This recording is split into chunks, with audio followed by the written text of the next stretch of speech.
बृहस्पतिवार व्रत कथा। भारतवर्ष में एक प्रतापी और दानी राजा राज्य करता था। वह नित्य गरीबों और ब्राह्मणों की सहायता करता था। यह बात उसकी रानी को अच्छी नहीं लगती थी। वह ना ही गरीबों को दान देती, ना ही भगवान का पूजन करती थी और राजा को भी दान देने से मना किया करती थी। एक दिन राजा शिकार खेलने वन को गए हुए थे, तो रानी महल में अकेली ही थी। उसी समय बृहस्पति देव साधु वेश में राजा के महल में भिक्षा के लिए गए और भिक्षा मांगी।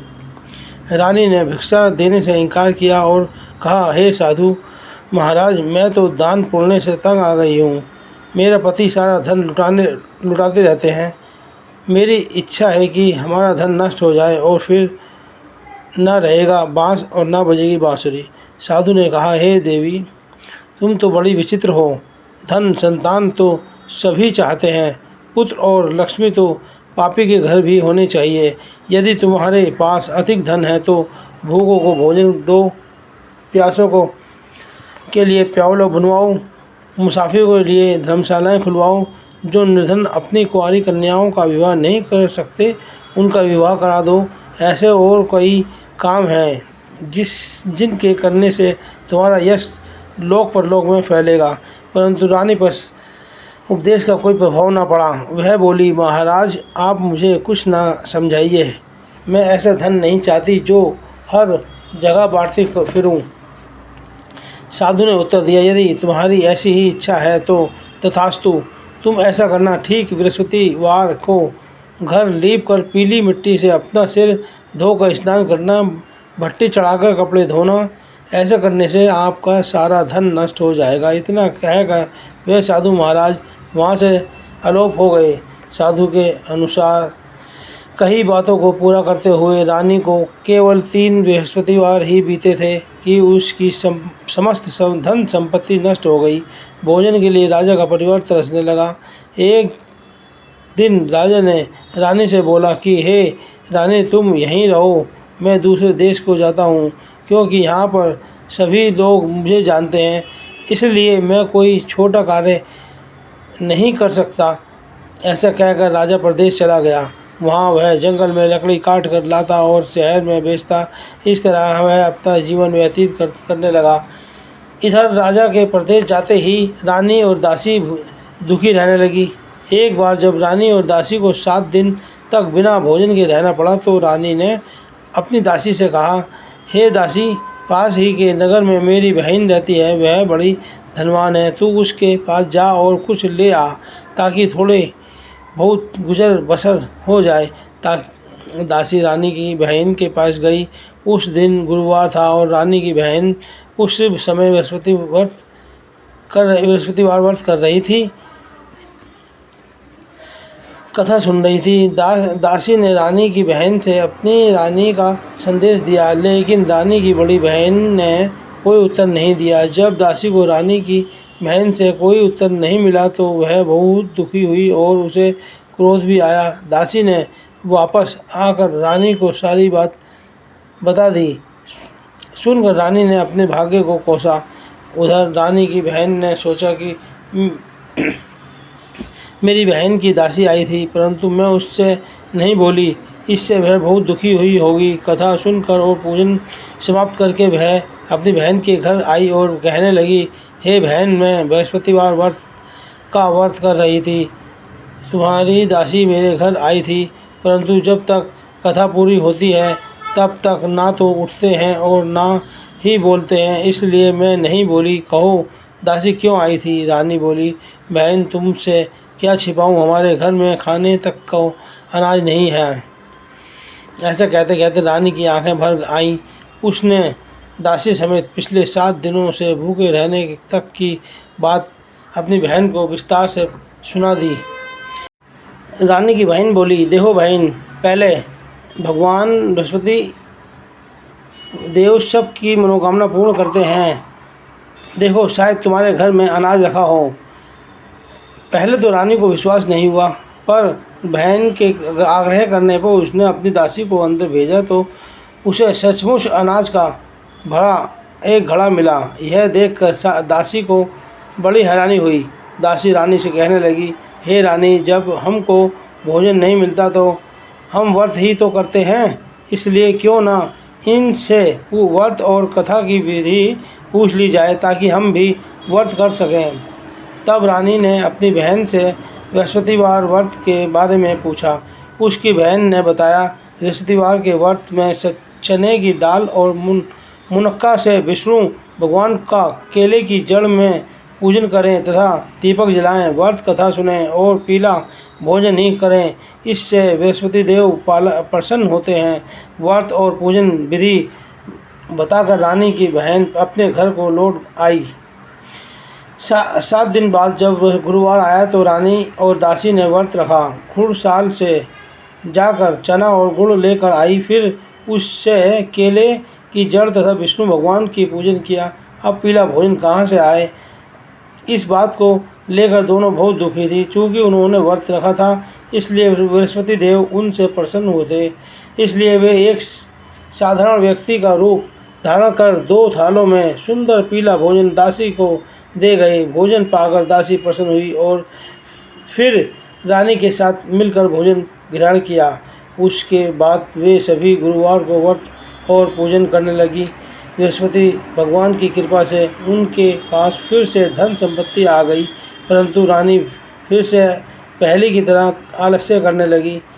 तब दासी बोली, देखो रानी, तुम पहले भी इस प्रकार आलस्य करती थी, तुम्हें धन रखने में कष्ट होता था, इस कारण अभी सभी धन नष्ट हो गया और अब जब भगवान बृहस्पति की कृपा से धन मिला है तो तुम्हें फिर से आलस्य होता है।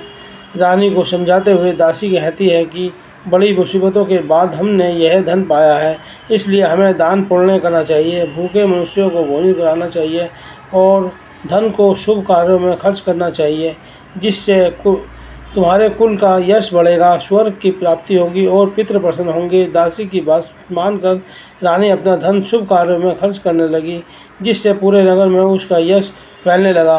बृहस्पतिवार व्रत कथा के बाद श्रद्धा के साथ आरती की जानी चाहिए। इसके बाद प्रसाद बांट कर उसे ग्रहण करना चाहिए। एक दिन राजा दुखी होकर जंगल में एक पेड़ के नीचे आसन जमा कर बैठ गए। वह अपनी दशा को याद करके व्याकुल होने लगा। बृहस्पतिवार का दिन था। एकाएक उसने देखा कि निर्जन वन में एक साधु प्रकट हुआ। वह साधु वेश में स्वयं बृहस्पति देव था। लकड़हारे के सामने आकर बोले, हे लकड़हारे, इस सुनसान जंगल में तू चिंता में मगन क्यों बैठा है? लकड़हारे ने दोनों हाथ जोड़कर प्रणाम किया और उत्तर दिया, महात्मा जी, आप सब कुछ जानते हैं, मैं क्या कहूँ।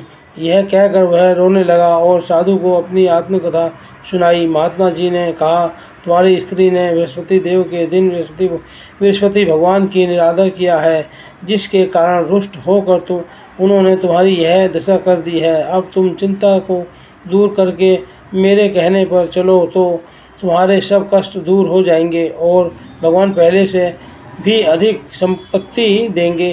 तुम बृहस्पतिवार के दिन कथा किया करो।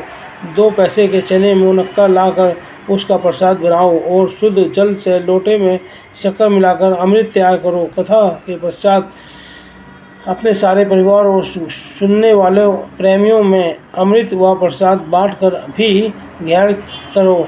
ऐसा करने से भगवान तुम्हारी सब मनोकामनाएं पूरी करेंगे। साधु के ऐसे वचन सुनकर लकड़हारा बोला, हे प्रभु, मुझे लकड़ी बेचकर इतना पैसा नहीं मिलता जिससे भोजन के उपरांत कुछ बचा सकूं।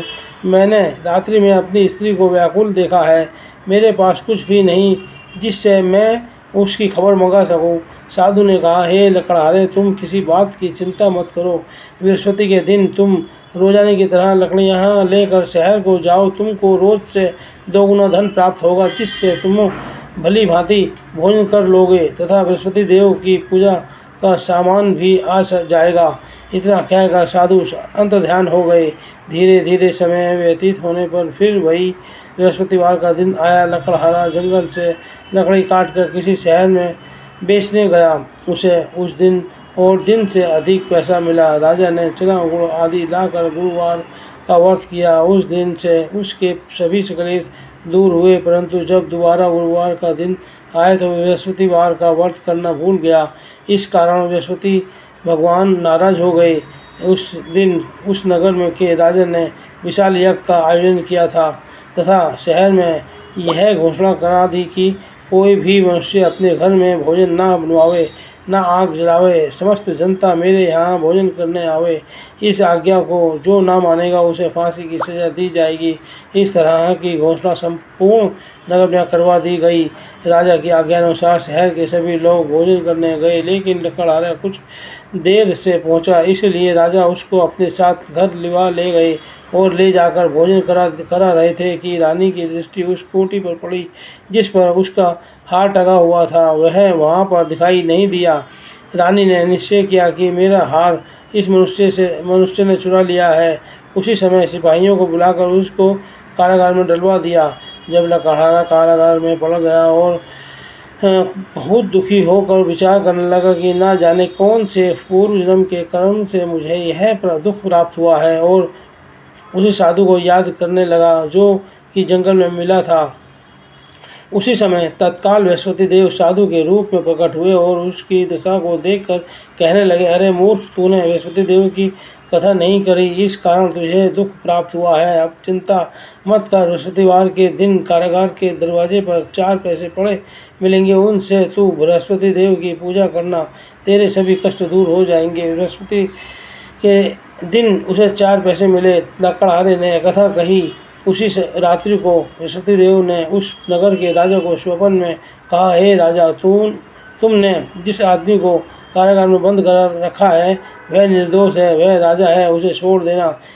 रानी का हार उसी खूंटी पर लटका है, अगर तू ऐसा नहीं करेगा तो मैं तेरे राज्य को नष्ट कर दूंगा। इस तरह रात्रि को स्वप्न के देखकर राजा प्रातःकाल उठा और खूंटी पर हार देखा, लकड़हारे को बुलाकर क्षमा मांगी तथा लकड़हारे को योग्य सुंदर वस्त्र आभूषण देकर विदा कर दिया। बृहस्पति देव की आज्ञानुसार लकड़हारा अपने नगर को चल दिया। राजा जब अपने नगर के निकट पहुंचा तो उसे है बड़ा आश्चर्य हुआ। नगर में पहले से अधिक बाग, तालाब, कुएं तथा बहुत सी धर्मशालाएं, मंदिर आदि बन गई हैं। राजा ने पूछा, यह किसका बाग और धर्मशाला किसकी हैं? तब नगर के सब लोग कहने लगे, यह सब रानी और बांदी के हैं। तो राजा को आश्चर्य हुआ और गुस्सा भी आया। जब रानी ने यह सब खबर सुनी तो राजा आ रहे हैं तो उन्होंने बांदी से कहा कि हे दासी, देख, राजा हमको कितनी बुरी हालत में छोड़ गए थे।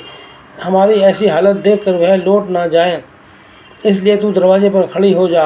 आज्ञा। दासी दरवाजे पर खड़ी हो गई। राजा आए और तो उन्हें अपने साथ लिवा लाई। तब राजा ने क्रोध करके अपनी रानी से पूछा कि यह धन तुम्हें कैसे प्राप्त हुआ? तब उन्होंने कहा, हमें यह सब धन बृहस्पति देव के इस व्रत के प्रभाव से प्राप्त हुआ है। राजा ने निश्चय किया कि 7 रोज बाद तो सभी बृहस्पति देव का पूजन करते हैं, परंतु मैं प्रतिदिन दिन में 3 बार कहानी तथा रोज व्रत किया करूँगा। अब हर समय राजा के दुपट्टे में चने की दाल बंधी रहती थी तथा दिन में 3 बार कहानी कहता। एक रोज राजा ने विचार किया कि चलो अपनी बहन के यहाँ आवें। इस तरह निश्चय कर राजा घोड़े पर सवार होकर अपनी बहन के यहाँ चलने लगा। मार्ग में उसने देखा कि कुछ आदमी एक मुर्दे को लिए जा रहे हैं। उन्हें रोककर राजा कहने लगा, अरे भाइयों, मेरी बृहस्पतिवार देव की कथा सुन लो। वे बोले, लो, हमारा तो आदमी मर गया है, इसको अपनी कथा की पड़ी है। परंतु कुछ आदमी बोले, अच्छा, कहो तुम, हम तुम्हारी कथा भी सुनेंगे। राजा ने दाल निकाली और जब कथा आदि हुई तो मुर्दा हिलने लगा, और जब कथा समाप्त हुई तो राम राम करके मनुष्य उठकर खड़ा हो गया। आगे मार्ग में उसे एक किसान खेत में हल चलाता मिला। राजा ने उसे देखकर और उससे बोले, अरे भाई, तुम मेरी बृहस्पतिवार की कथा सुन लो। किसान बोला, जब तक मैं तेरी कथा सुनूंगा तब तक 4 हरैया जोत लूँगा। जा अपनी कथा किसी और को सुनाना। इस तरह राजा आगे चलने लगा। राजा के हटते ही बैल पछाड़ खाकर गिर गए तथा किसान के पेट में बड़ी जोर से दर्द होने लगा। उस समय उसकी माँ रोटी लेकर आई। उसने जब यह देखा तो अपने पुत्र से कहा, सब हाल पूछा और बेटे ने सभी हाल कह दिया। तो बुढ़िया दौड़ी दौड़ी उस घुड़सवार के पास गई और उससे बोली कि मैं तेरी कथा सुनूंगी, तू अपनी कथा मेरे खेत में चलकर ही कहना। राजा ने बुढ़िया के खेत में जाकर कथा कही, जिसके सुनते ही वह बैल उठकर खड़े हो गए तथा किसान के पेट का दर्द भी बंद हो गया। राजा अपनी बहन के घर पहुंचा। बहन ने भाई की खूब मेहमानी की। दूसरे रोज प्रातःकाल राजा जगा तो वह देखने लगा कि सब लोग भोजन कर रहे हैं। राजा ने अपनी बहन से कहा, ऐसा कोई मनुष्य है जिसने भोजन नहीं किया हो? मेरी बृहस्पतिवार की कथा सुन ले। बहन बोली, हे भैया, यह देश ऐसा ही है कि पहले यहाँ लोग भोजन करते हैं, बाद में अन्य काम करते हैं। अगर कोई पड़ोस में हो तो देख आऊँ। यह वह ऐसा कहकर देखने चली गई, परंतु उसे कोई ऐसा व्यक्ति नहीं मिला जिसने भोजन न किया हो। अतः वह एक कुम्हार के घर गई जिसका लड़का बीमार था। उसे मालूम हुआ कि उनके यहाँ 3 रोज से किसी ने भोजन नहीं किया है। रानी ने अपनी बहन की कथा सुनने के लिए तो कुम्हार से कहा। वह तैयार हो गया कि राजा ने जाकर बृहस्पतिवार की कथा कही, जिसको सुनकर उसका लड़का ठीक हो गया। अब तो राजा की प्रशंसा होने लगी। एक रोज राजा ने अपनी बहन से कहा कि हे बहन, हम अपने घर को जाएंगे, तुम भी तैयार हो जाओ। राजा की बहन ने अपनी सास से कहा। सास ने कहा कि हाँ चली जा, परंतु अपने लड़कों को मत ले जाना, क्योंकि तेरे भाई के कोई औलाद नहीं है। बहन ने अपने भाई से कहा, हे भैया, मैं तो चलूँगी पर कोई बालक नहीं जाएगा। राजा बोला, जब कोई बालक नहीं चलेगा तब तुम ही क्या करोगी? बड़े दुखी मन में राजा अपने नगर को लौट आया। राजा ने अपनी रानी को कहा, हम निर्वंशी हैं, हमारा मुंह देखने का धर्म नहीं है और कुछ भोजन आदि नहीं किया।